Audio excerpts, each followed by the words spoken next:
மலேசியாவின் மிகப்பெரிய இ-ஹெயிலிங் சேவை நிறுவனம் ஒன்று பயணிகளை பதிவு செய்யும் போது தங்களுக்கு தமிழ் பேசும், மலாய் பேசும் அல்லது மெண்டரின் பேசும் ஓட்டுநர்கள் வேண்டும் என்று கேட்பதற்கு கூடுதல் கட்டணத்துடன் கூடிய வசதியை அறிமுகப்படுத்தியதாக சமூக வலைதளங்களில் செய்தி பரவியது.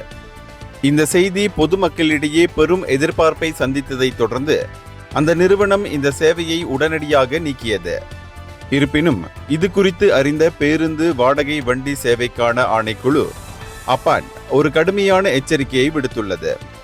அது மட்டுமின்றி அனைவருக்கும் சம வாய்ப்பு அப்பாட்டின் உரிம நிபந்தனைகளின்படி அனைத்து இ-ஹெயிலிங் சேவைகளும் தங்கள் ஓட்டுநர்களுக்கு சமமான, நியாயமான, பாரபட்சமற்ற முறையில் பயணிகளை பிரித்து வழங்க வேண்டும். எந்தவொரு இன அல்லது மொழி அடிப்படையிலான பாகுபாடும் அனுமதிக்கப்படாது என்றும் அது தெரிவித்தது. இதை மீறும் எந்த நிறுவனமும் தரை பொது போக்குவரத்து சட்டம் 2010 கீழ் தண்டனைக்குரிய குற்றத்தை செய்ததாக கருதப்படும். எனவேதான் சட்டத்தை மீறும் நிறுவனங்களுக்கு 1000 ரிங்கிட் முதல் 2 லட்சம் ரிங்கிட் வரையிலான அபராதம், 2 ஆண்டுகள் வரை சிறை தண்டனை அல்லது இரண்டுமே விதிக்கப்படலாம்.